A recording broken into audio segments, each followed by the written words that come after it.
Bienvenidos y bienvenidas a este nuevo programa de Campanazo en su edición número 8. Y tenemos hoy un programa muy interesante. Vamos a hacer una entrevista al filósofo Segundo Montoya Guamaní, quien en breve estará con nosotros. Pero antes de esto, recordarles de qué va este programa, cuál es la idea, cuál es el propósito. El propósito del Campanazo es poder, desde el Cusco, desde el sur del Perú, poder conversar sobre distintos temas que tienen que ver con la situación internacional, nacional y, por supuesto, también la situación regional. Consideramos que hace falta tener espacios de debate y de construcción de una agenda pública que no existe.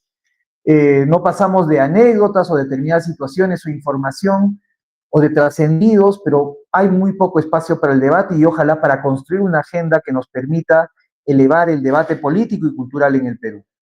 Y bueno, para empezar, entonces, abordaremos algunos temas de coyuntura internacional, nacional y regional. En principio, hablando a nivel internacional, hay dos hechos que son muy importantes que han sucedido este fin de semana. Además, uno de ellos ha sido la elección en Chile. Ha habido la primera vuelta presidencial en Chile, donde la comunista Janet Jara, ella del Partido Comunista, ha ganado esta primera ronda, pero apenas por 26.8% de los votos, seguido por un pelotón de candidatos de derecha y de extrema derecha, más bien diríamos, ¿no? Le sigue y pasa a segunda ronda José Antonio Kast con 23.9%.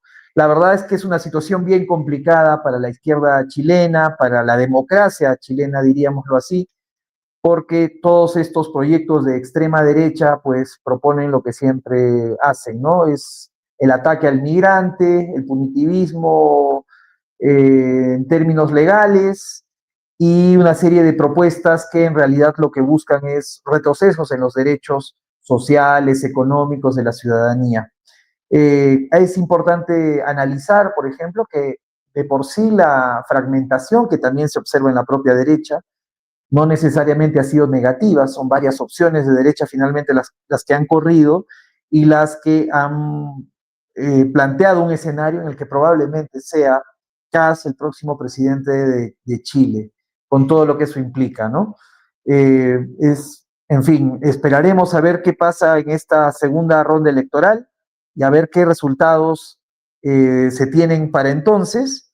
Tiene, como decíamos, Janet Jara, una muy buena candidata realmente, pero digamos, ha tenido en contra esta cultura anticomunista que ha caracterizado a la política chilena y Chile no está ajena a los avances de la extrema derecha, ¿no? Se ha amplificado el tema de la inseguridad, el tema de la inmigración también como un elemento fundamental, dejando de lado otros temas importantes, lo que lleva a Chile a un escenario más bien de conservadurismo y de hegemonía de los sectores de la extrema derecha. Y por otro lado, siendo para nosotros alentador, se han dado los resultados también en Ecuador.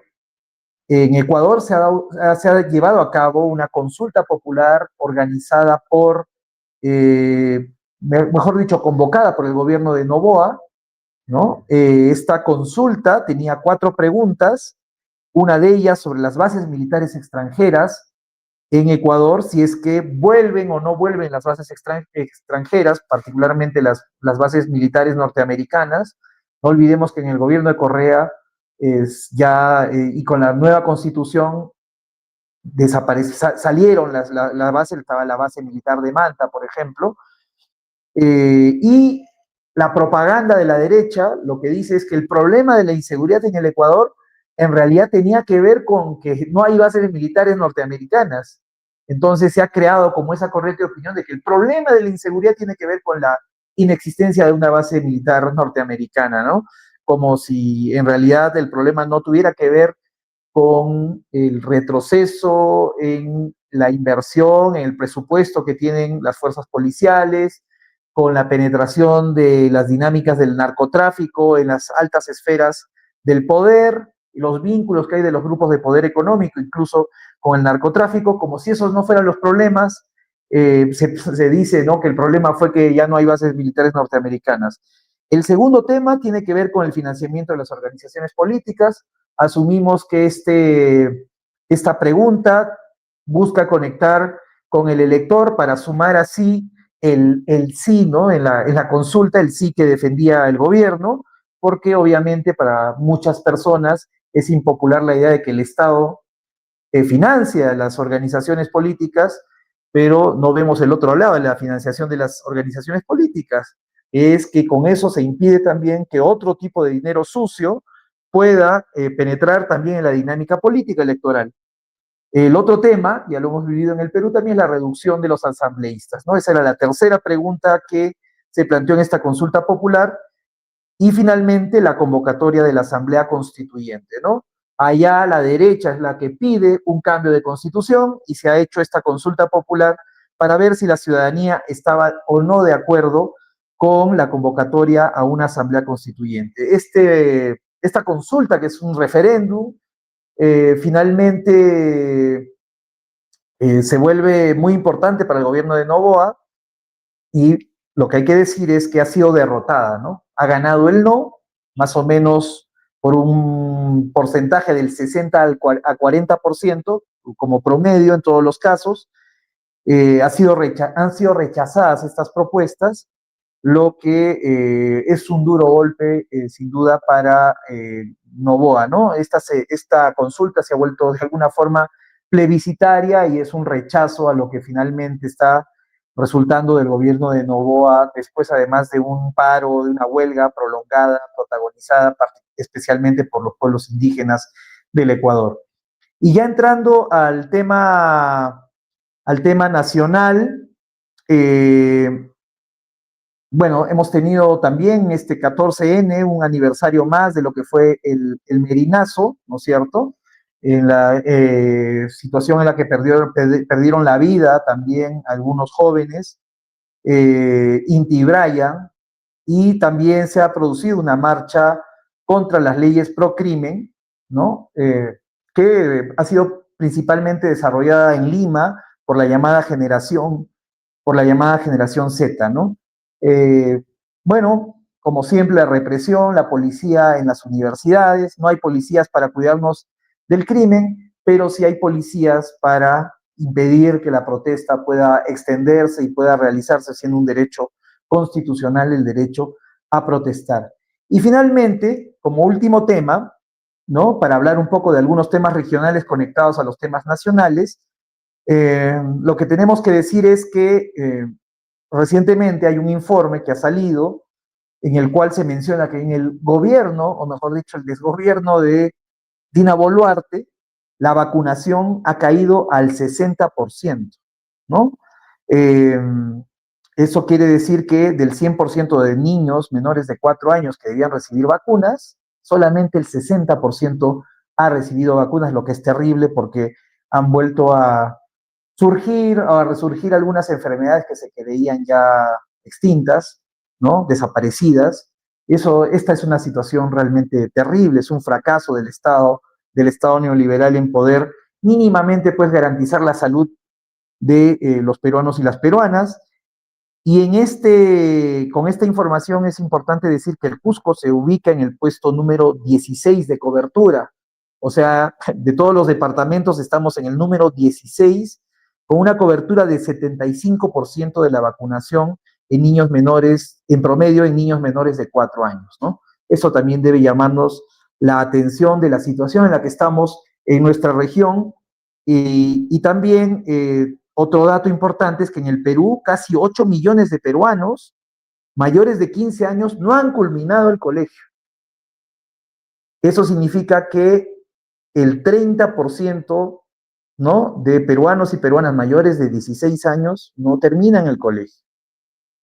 Esta es una cifra bastante alarmante y en el caso del Cusco es el 26.6% de personas mayores que no han terminado el colegio, ¿no? Mientras que en Lima Metropolitana es el 9.9%, para que veamos ahí las brechas que hay sobre también la educación, que son alarmantes, ¿no? ¿De qué sirve el desarrollo económico, el crecimiento económico, si no somos capaces mínimamente de resolver los problemas de salud y de educación? Y bueno, así llegamos a esta parte, a la parte final de esta parte del programa que tiene que ver con la coyuntura. Seguiremos haciéndolo en los siguientes programas. Y ahora nos tomamos una pequeña pausa ya para recibir a nuestro invitado, con quien hablaremos sobre la filosofía en el Cusco. Entonces, nos vemos en un momentito. Muchas gracias.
Bien, y volvemos a nuestro campanazo del día de hoy y ya estamos aquí con nuestro amigo Segundo Montoya Guamaní.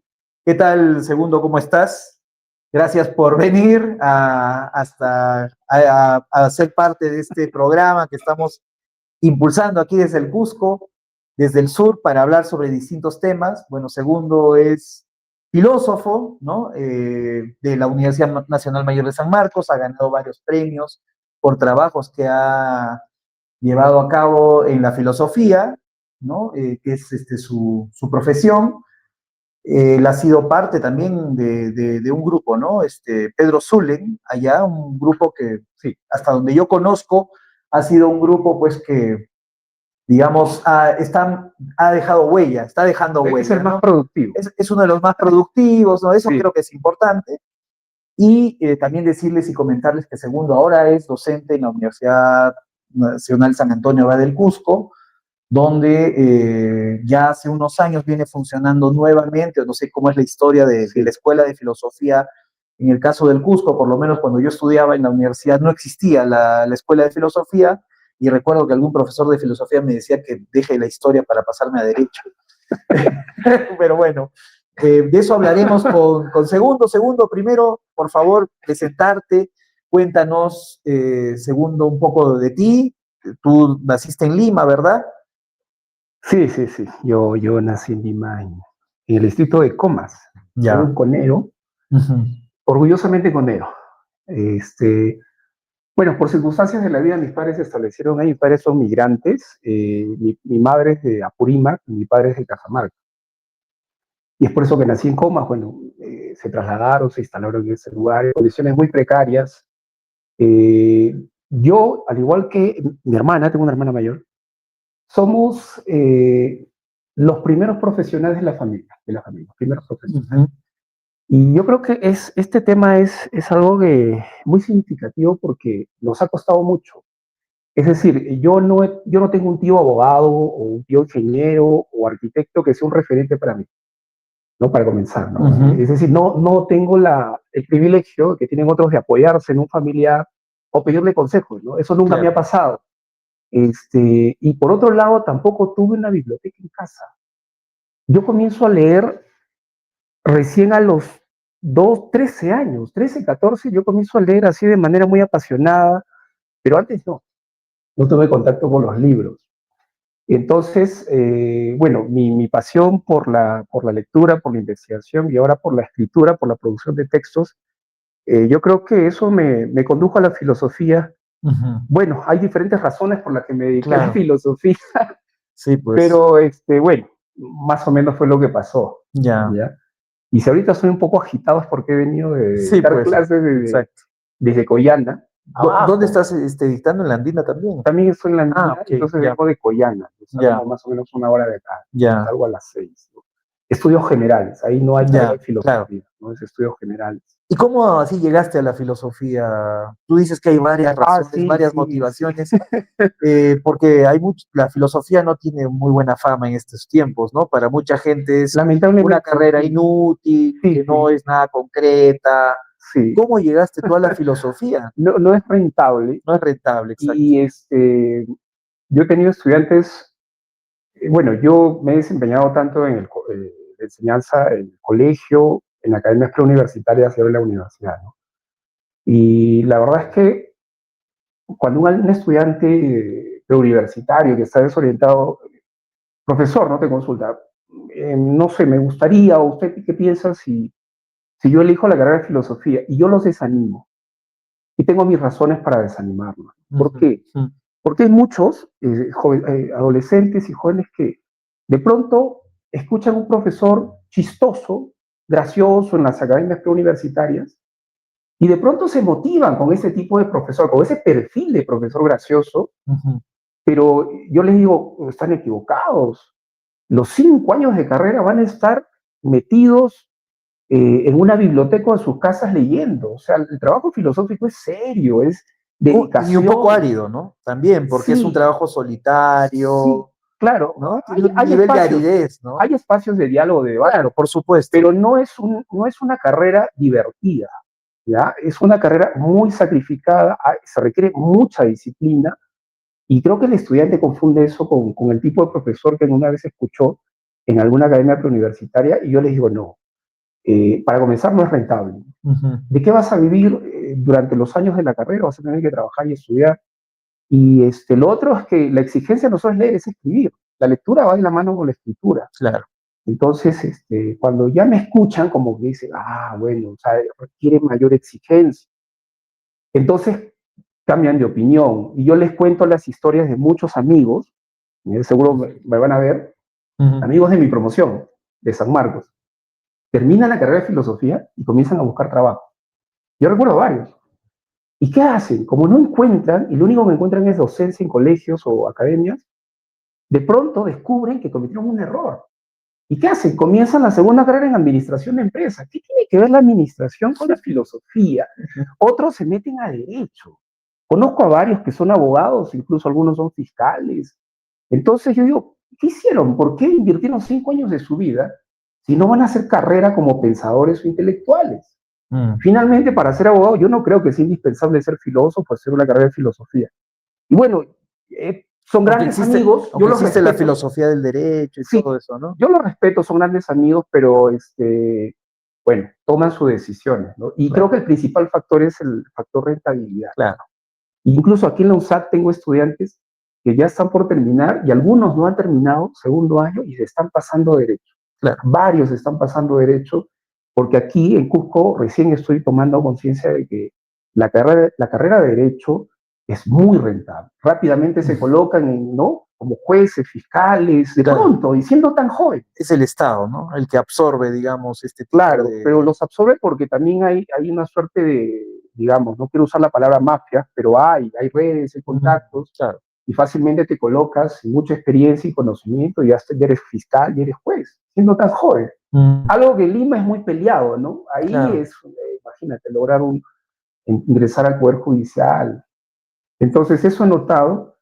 Bueno, pero a contracorriente, yo y mis estudiantes estamos impulsando la Ujú, producción de textos, ¿no? ujú. Y de eso quería hablarte. Por ejemplo, Sí. esta es la revista, la primera revista de filosofía que hemos producido en la USAC. Ujú, ¿Ya? ¿Por qué digo la primera revista? Porque, y a propósito de ujú, la carrera de filosofía en la USAC se reabre, se reapertura en el 2017. ujú. 2017. Entonces, antes del 2017, pues no existía la carrera, Claro, la escuela. no existía. Entonces, Había un departamento académico, ¿no? sí, pero la escuela no. Pero no escuelas. Claro, la escuela de psicología sí, psicología, antropología, arquitectura, y esto, claro, se debe al contexto, ¿no? Y está en ciencias sociales, ¿no? Sí, está en ciencias sociales, no está en la Facultad de Letras. Ya. No es como en San Marcos, que filosofía está en la Facultad de Letras, Y junto a arte, humanidades. ¿no? Claro. Biotecología, lingüística, Claro. no.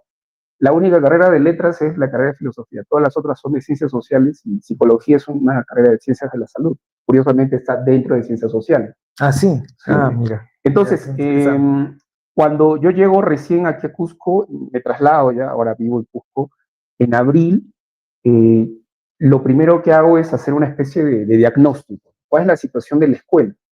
Porque yo dictaba virtual, no es lo mismo, ¿no? Ahora entro en contacto con la escuela, con los ambientes y con los estudiantes, y me doy cuenta que no existe una revista. ¿Ya? Entonces es por eso que impulsamos esta revista. Esa revista la publicamos en julio de este año, y bueno, la hemos publicado con recursos propios. Es decir, yo he tocado puertas, incluso he buscado a los profesores, profesor, todo esto apoyar.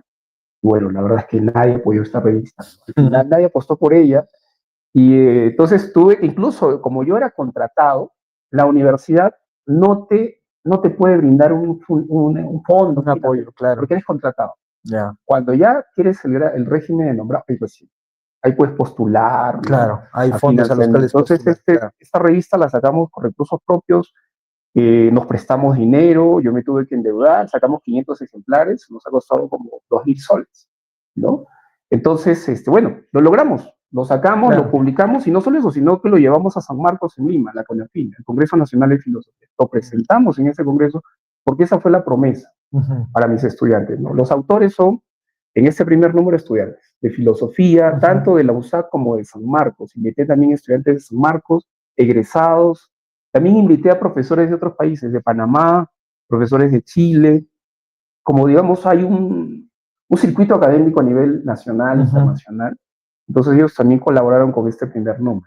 Entonces, y saldrá un segundo número, me imagino. Por supuesto, ahora en diciembre, la quincena de diciembre, vamos a sacar el segundo número, que es un homenaje a Augusto Salazar Bondi por su centenario, por los 100 años. Esta revista, ustedes ven aquí, la portada es el rostro de Humberto Vidal-Luna. O sea, este primer número fue en homenaje al filósofo cusqueño Humberto Vidal-Luna.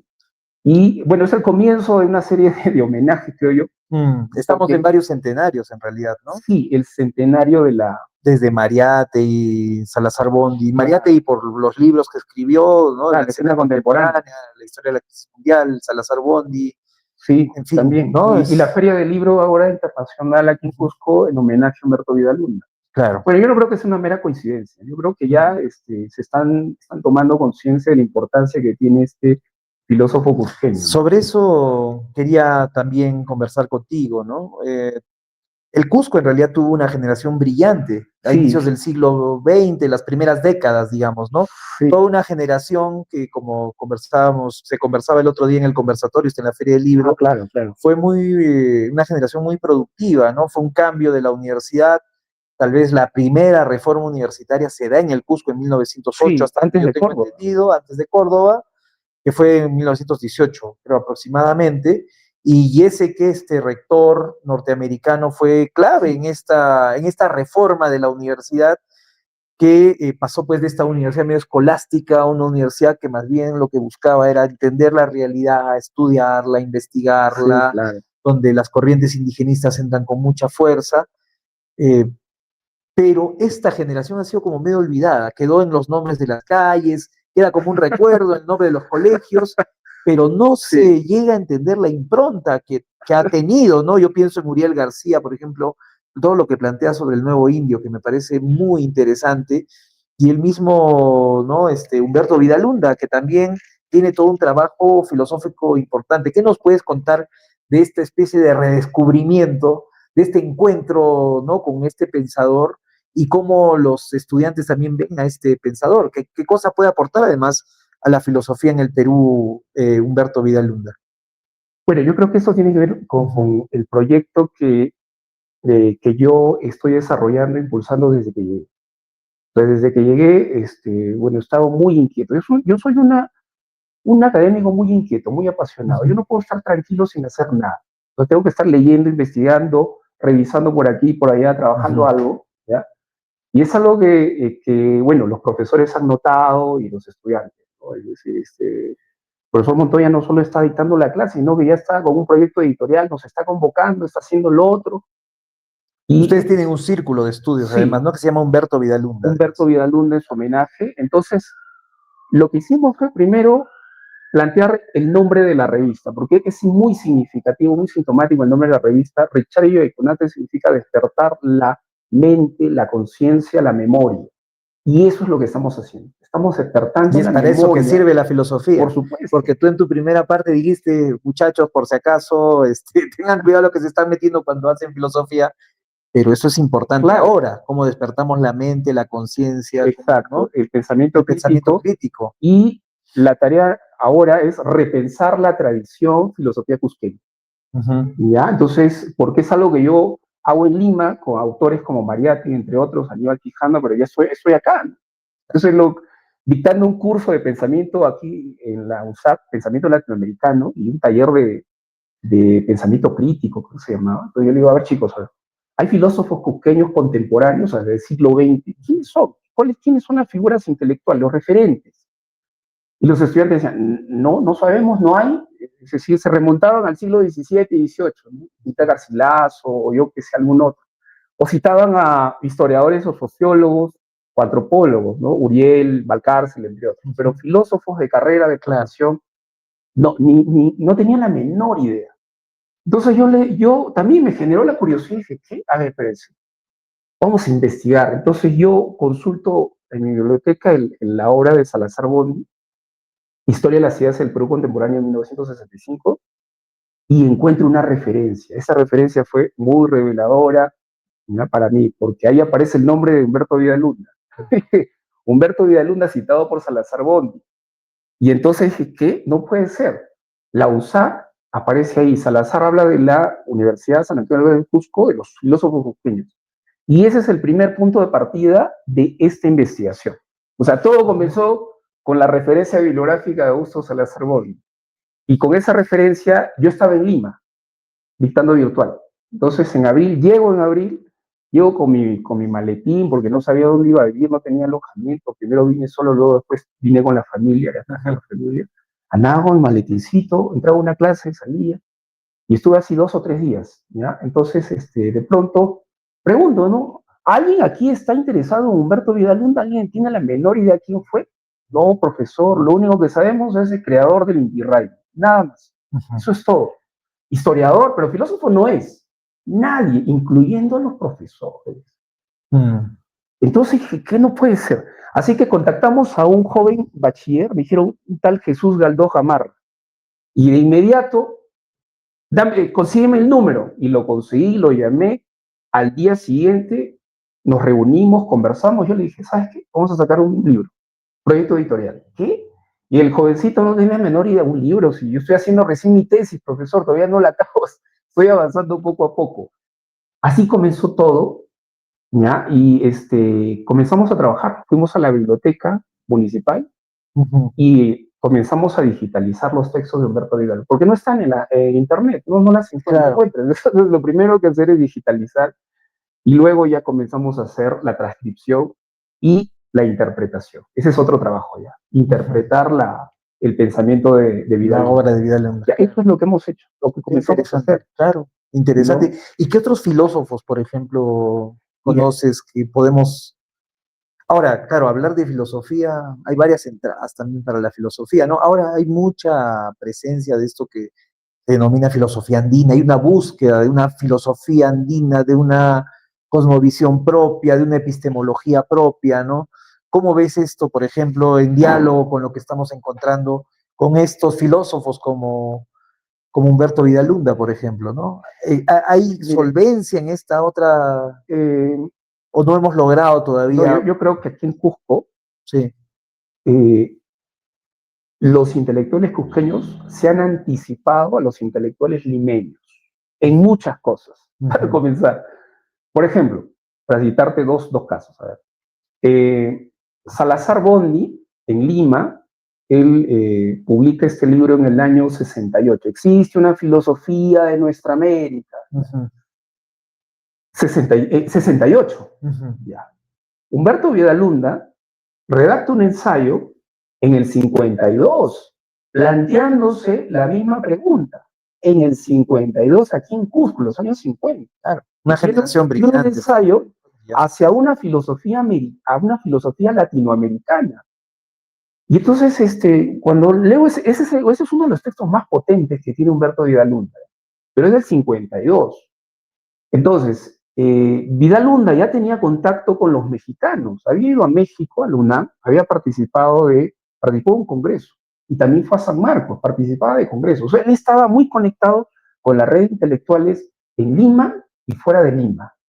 Eso para comenzar. Claro. Lo que hoy en día lamentablemente no ocurre. No, ahora estamos de espaldas a lo que ocurre en Bolivia, Ecuador, sí, acá nomás. ¿No? Sí, pero incluso en el mundo académico, universitario, estrictamente hablando, no hay esos nexos, esas redes académicas internacionales. O sea, los profesores están de espaldas a las investigaciones de otros países que están haciendo otros intelectuales, o incluso aquí en Lima, ¿no? Entonces, Humberto sí tenía contactos.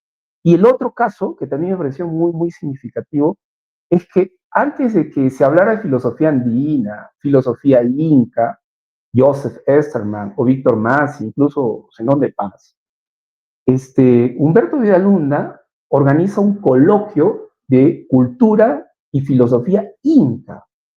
Y ese coloquio es del año 65, 65.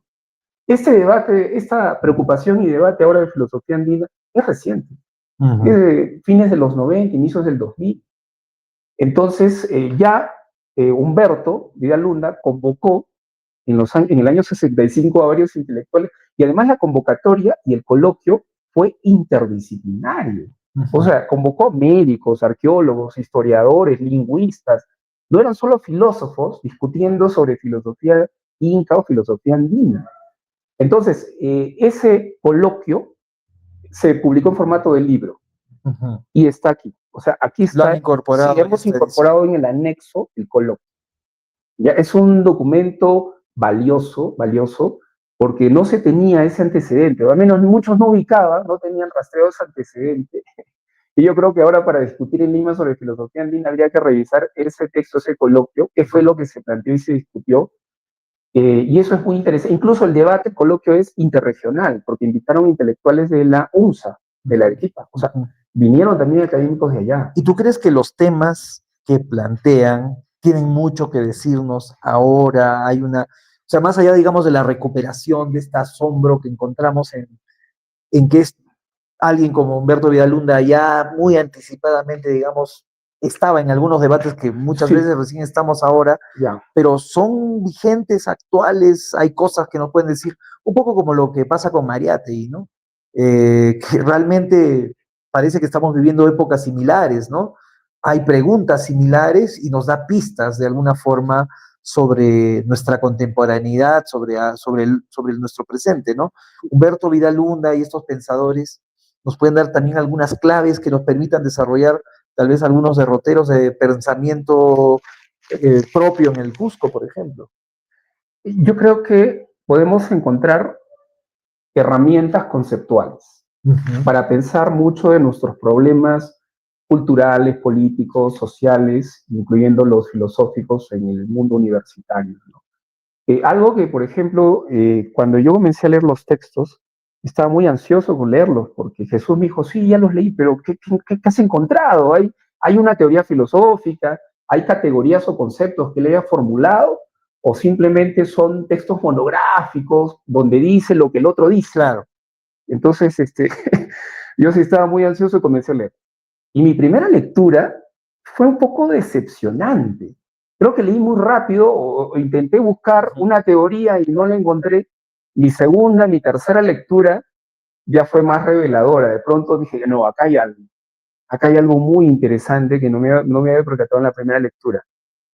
¿Y qué cosa? Por ejemplo, yo lo que justamente en el estudio preliminar, yo comienzo a analizar e interpretar y sobre todo a clasificar cuáles serían las categorías filosóficas de Humberto Viedalunda. Y hay dos que me parecen centrales. ¿Cuáles son estas categorías? La categoría de sistema de vida y sistema de pensamiento. Sistema de vida y sistema de pensamiento. Pero es muy interesante, ¿sabes qué? ¿De dónde provienen estas categorías? O sea, rastrear la procedencia del sistema de vida y sistema de pensamiento. Y entonces, resulta que Humberto Vidalunda ya leyó El Capital de Marx. Tiene un manual de economía política que escribió para estudiantes de quinto año secundaria. Imagínate, de economía política. Y ahí encuentras las referencias a Marx. O sea, ¿qué hace? Lee el primer tomo y comienza a identificar las categorías y las define. Claro, como es un manual, es un texto monográfico, pero sí tiene lecturas del Capital. Ahora, con esto, ¿qué quiero decir? Que él sí se adhiere al marxismo, ¿ya? Y dos de las categorías que va a emplear en la tesis, tiene una tesis de doctorado hacia un nuevo arte peruano. Eso es una tesis del 38. Y ahí aparecen dos categorías, la categoría de estructura o infraestructura y la categoría de superestructura. Claro. Usa esas categorías para intentar definir el arte, pero usa las categorías al comenzar la tesis, bueno, se adhiere el marxismo ya. Y luego avanza y dice, no podemos definir el arte como un fenómeno superestructural, no es simplemente superestructura, es algo más. Y claro, no es el epifenómeno, no es la proyección, nada más. No es un mero reflejo, claro, de la realidad, es un reflejo, ¿no? exactamente. Una expresión de ella, sino que es algo más complejo. Entonces, Humberto, ¿qué hace? Intenta elaborar su propio concepto acerca del arte, y aparece el concepto de arte vital. Ese es uno de los conceptos, el concepto de arte vital. Y entonces, luego avanza, en otros textos, ya aparecen estas dos categorías, sistema de vida y sistema de pensamiento. ¿Pero de dónde proviene? El concepto de sistema de vida proviene de la categoría de infraestructura. Y el concepto de sistema de pensamiento proviene de la categoría de superestructura. Claro. Hay una suerte de transición categorial, pero ocurre que el concepto de sistema de vida es más complejo. O sea, es una estructura compleja, ¿ya? Compleja que está compuesta no solo de un modo de producción determinado, sino que también está compuesto de ¿qué? De la influencia del medio ambiente. Y esto es sintomático, o sea, él está muy influenciado por la intelectualidad del siglo XIX, segunda mitad, y principios del siglo XX. O sea, él es un intelectual de inicio del siglo XX, pero la literatura que lee es esa. Y en esa época influye mucho un pensador, ya que aparece ahí, que lo hemos citado, Taine.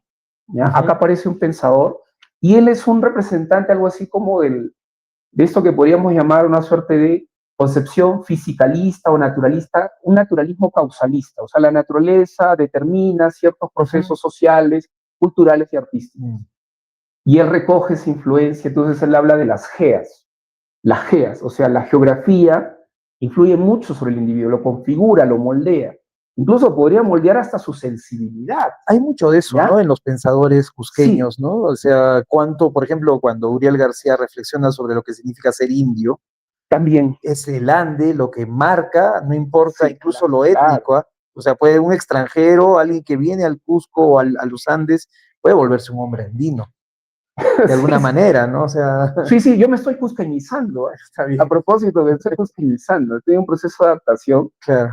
Y él recoge eso dentro del concepto de sistema de vida. El sistema de vida no se agota únicamente un modo de producción, claro, digamos, en clave marxista, sino que incluye la geografía, el medio ambiente y cómo eso impacta en nuestra psicología, incluso en la configuración de nuestro cuerpo.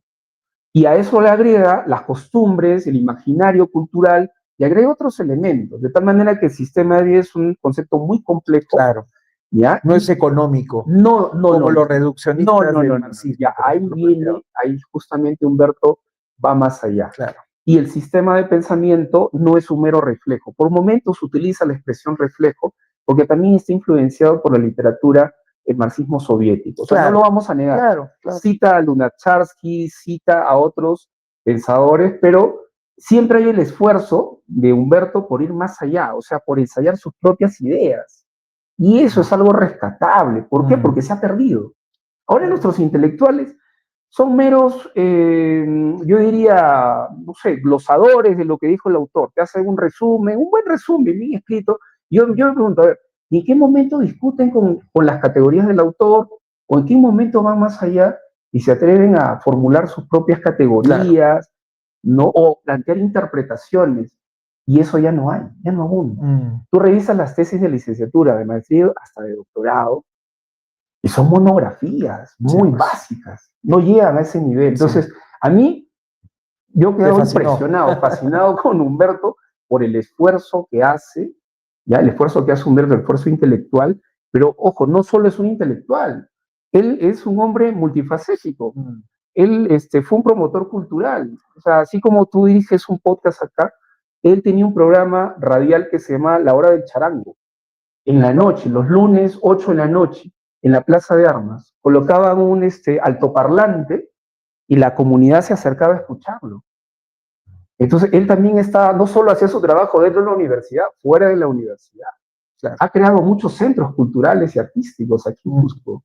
Entonces, eso es algo creo que hay que emular como académico. Y es algo que ha quedado hasta hoy, ¿no? O sea, digamos, lo que tenemos ahora es lo que queda de lo que hizo esta generación, ¿no? Hace poco no recuerdo bien qué fecha importante el centro Cosco, por ejemplo, ¿no? Claro. Y la verdad, yo fui al Teatro Municipal, que es un teatro pequeñito para una ciudad tan grande ya como esta, pero que en su momento fue importante. Yo decía, ¿por qué un marco tan reducido para un ballet como este? Que es hermoso realmente, ¿no?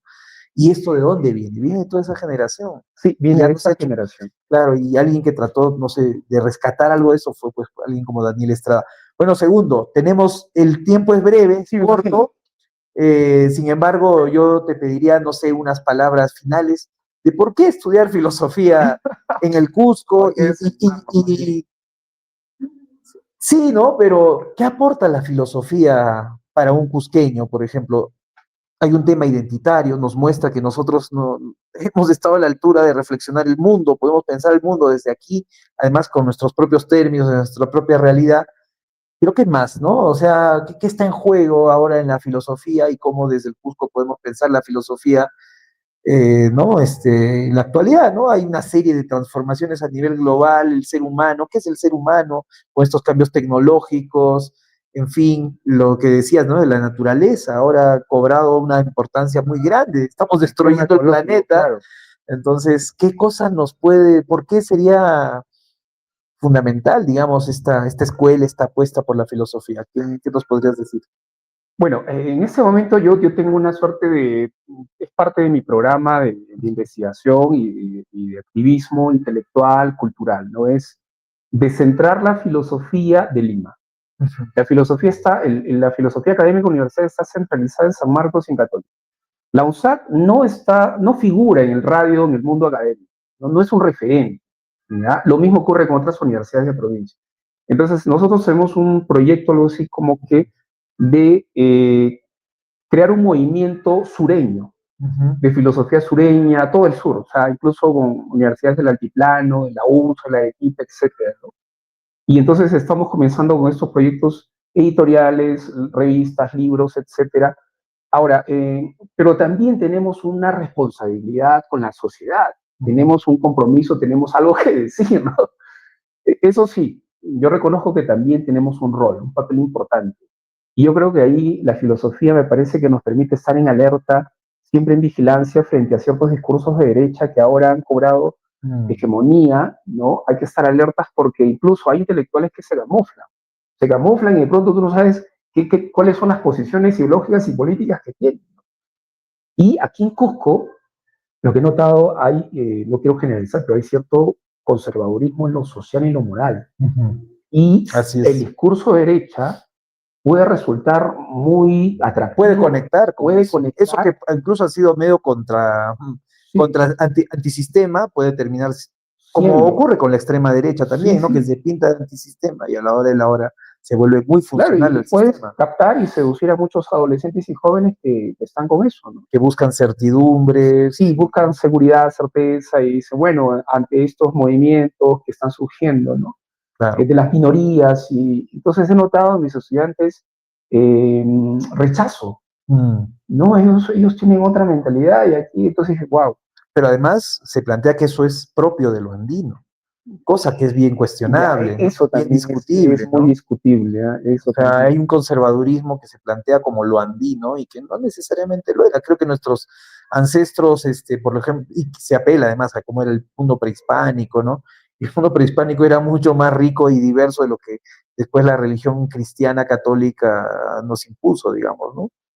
Sí, sí, sí, hay muchos temas que conversar. Ujú, Bueno, yo por el momento estoy haciendo vida académica dentro de la ujú, universidad. Por ahí a veces, bueno, hemos organizado un coloquio en la biblioteca municipal fuera ujú, de la universidad, fuera del claustro universitario. Esperamos también salir. O sea, claro. yo creo que la filosofía debe salir a la calle. Ujú, ¿Ya? Y estoy trabajando con un equipo de jóvenes, afortunadamente los más selectos, los que escriben, escriben muy bien. O sea, he tratado de identificar a los chicos más talentosos de la USAC, que son pocos, honestamente son pocos, porque yo de verdad que me he quedado decepcionado. He tenido estudiantes de cuarto año de carrera de educación y van a terminar y les he pedido que escriban ujú. y me han entregado unos textos y de verdad que he estado renegando. Van a ser profesores de ciencias sociales, no saben Mm, escribir, poner comas, tilde, punto, cómo construir un texto.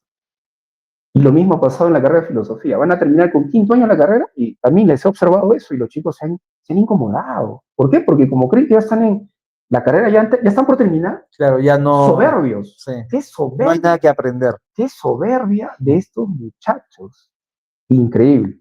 Yo creo que uno nunca se deja aprender. El asunto es tener Exacto, apertura, sí. ¿no? Eso sí. Bueno, Ya te pues, agradezco la no, invitación. segundo, a ti las gracias. ¿Ya?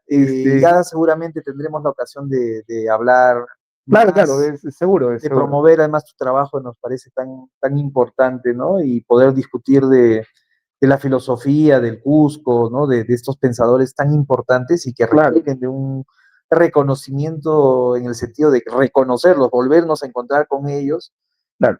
porque nos dicen mucho sobre nosotros mismos, Si ¿no? alguien desea adquirir el ejemplar, hay un costo promocional de 40 soles, solo hay pocos ejemplares. Yo no me he quedado con toda realidad, los ejemplares.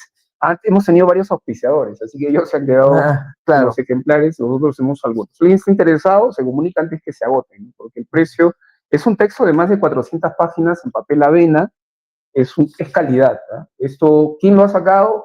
Nuestro amigo en Lima, profesor de San Marcos, Joel Rojas, director de Heraldo, Grupo Heraldos Editores, porque también siempre venimos trabajando. Casi todos mis libros los he sacado ahí con Joel. Bueno, eso sería todo. listo, muchas gracias, segundo, y será hasta una próxima oportunidad en nuestro campanazo, ¿no? Hasta la próxima.